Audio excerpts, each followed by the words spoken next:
I want to talk about what we are doing. So I think we need more deliberation. But however, the Grayson Repower project is the most expensive project our city may undertake. It is with great responsibility and concern that I have reviewed this project. The motion raised today is a formalization of my own attempts to review the Grayson Repower process in general. What we decide must be justifiable today and for the next 3 to 4 decades. Our decision needs to take into consideration environmental impacts, reliability needs of Glendale for power, the best return on investment, and to do all of this while predicting what will happen in the next 30 years, both from energy needs, evolving technology, regulatory requirements, and environmental change. Such a long-term decision can only be arrived with a deliberate, methodical, comprehensive examination of all the variables that can affect what we do with Grayson and Glendale's power needs. Grayson is old and has not been upgraded over time as ideally we should have done. Except for unit number 9, all other units are more than 40 years old, in need of repair and maintenance. We have had some recent maintenance on some of the units, and I would like to know what more can be salvaged from them. The EIR contemplated what we would need in energy over the next 3 decades. That was driven by the peak usage. We have 350 megawatts.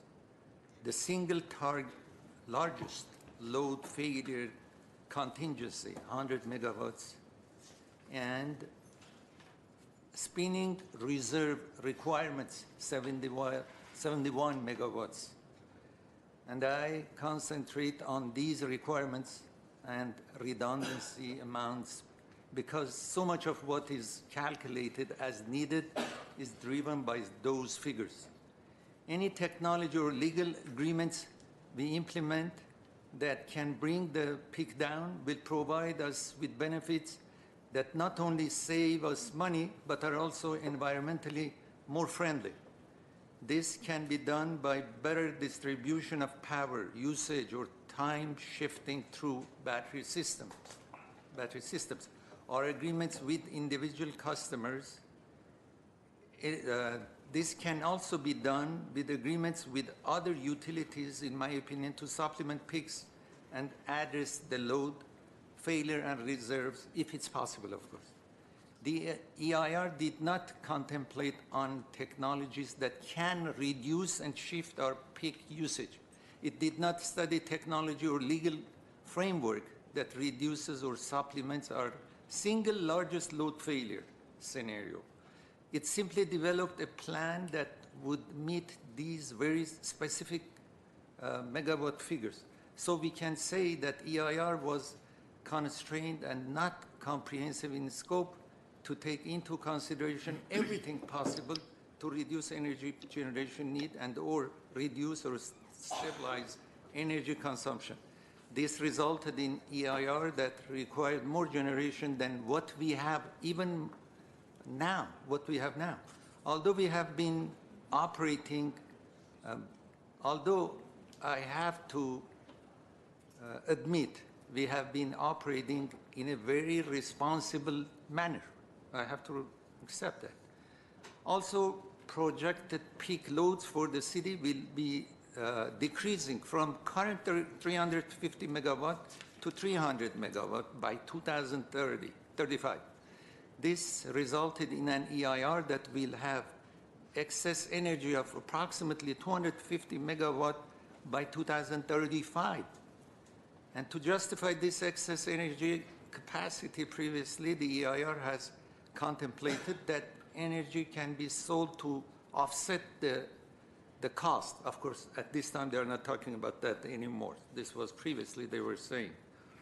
So the new proposal of 191 megawatt with 40 to 50 megawatt battery storage is similar to 200 megawatt proposal in the AIR, which was deemed costly. There may be a gas generation needed, but it should be after all renewable energy management options are expanded. Let's first determine all the renewable, or I believe, of course, let's first determine all renewable energy we can generate and plan for, and then calculate what gas generation we need. So I'm not against to have some gas turbines, but it has to be calculated completely, which I have some suggestion here. I have also reviewed reports in the Los Angeles Times titled PUC, which is Public Utility Commission, this further from fossil fuels. A brief, it states, there is a surplus of solar power because of a surge of rooftop panels and large-scale gathering systems that helped double the renewable energy used over the last decade. The report states that with improved technology and lower cost, the storage systems are becoming more viable for utilities, especially in a state hoping to get half its power from wind and solar by 2030 and targeting major cuts in greenhouse gas emissions. That's what we have said. The state grid system is under pressure from volatile solar power. In 2016, about 3,100 megawatts of gas plants retired with 700 megawatts of new gas units coming online. So according to the state, 1 megawatt can power about 750 homes. This is what they are claiming. Furthermore, last year, regulators moved to reject a permit for a proposed gas plant in Southern California, noting that clean energy resources, including batteries, could be used to fill the need. The Los Angeles Department of Water and Power has put on hold gas plant projects to explore alternatives. This is Los Angeles Times is doing, City of Los Angeles is doing that. The shift extends beyond California. Plans for gas projects have been rejected or withdrawn in Oregon, Connecticut, North Carolina, and gas projects are seeing challenges in Louisiana and Michigan.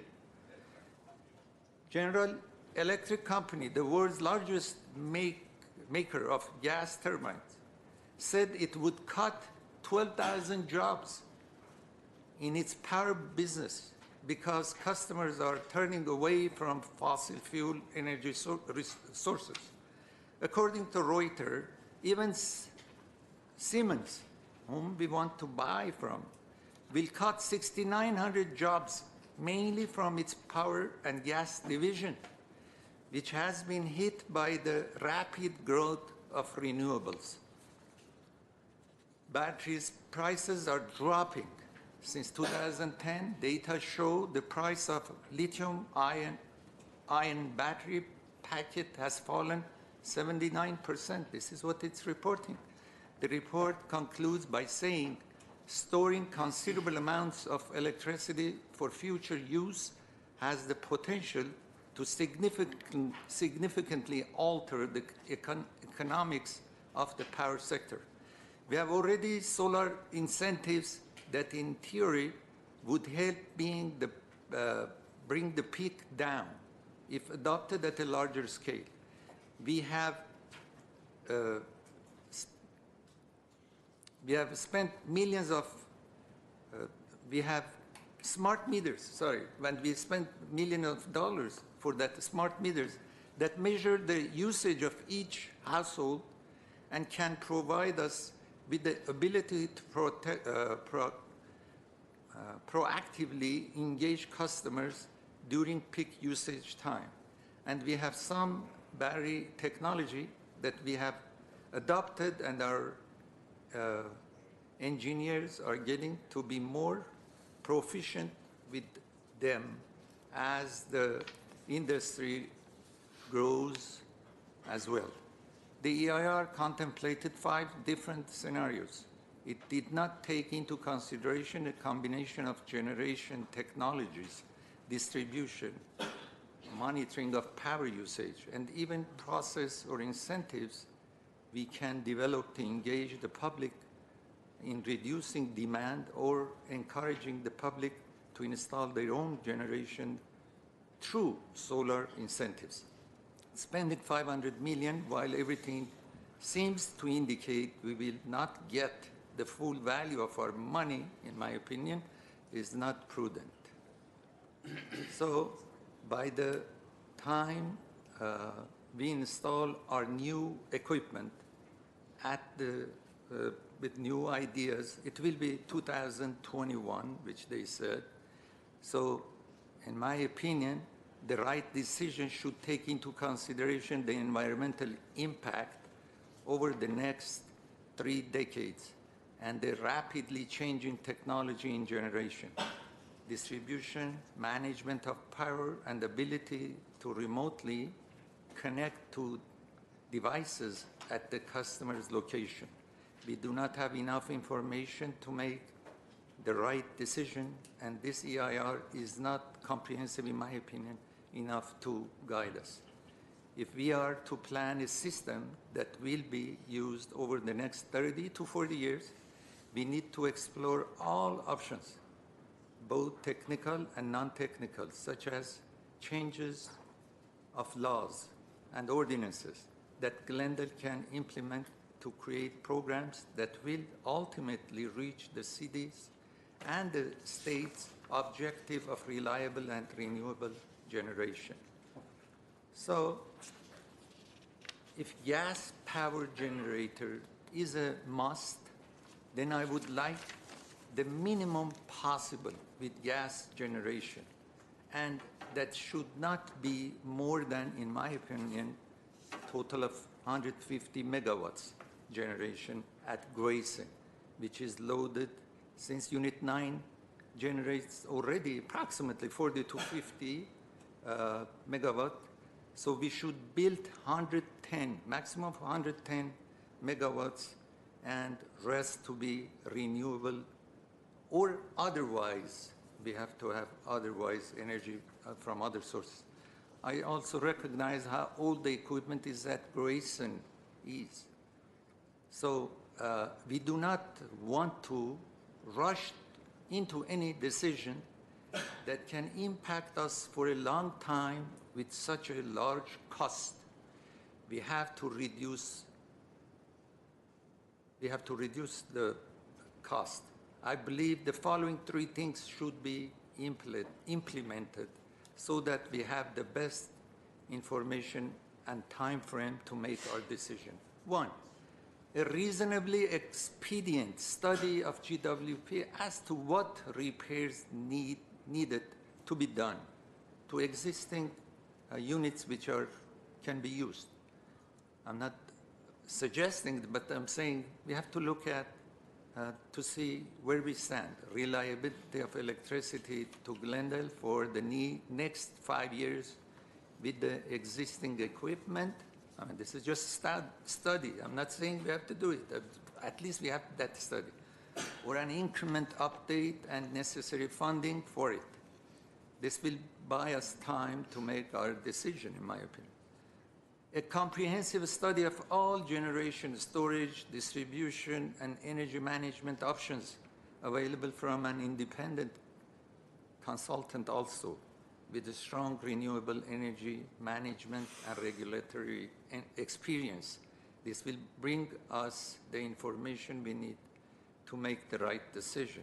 I will also ask our legal department to work with the consultants to develop ordinances that we can implement in Glendale in conjunction with the suggestion from the consultants, so that we can begin laying the legal foundation of programs and incentives we may need to wider renewable adoption, both on the local level or through partnering with other utilities maybe.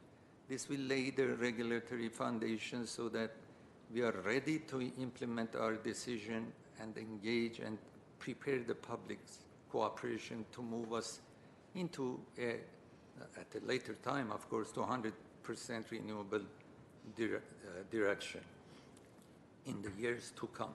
However, I will still want to go ahead with what has been offered here, but I definitely want to see not to rely just with gas turbines.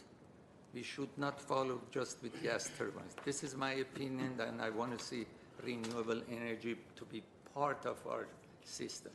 Just renewable energy, maybe it's not the proper way to go at this time.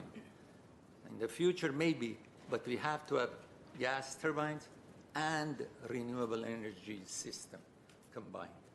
Thank you. Councilmember Sinan. Thank you, Mr. Mayor.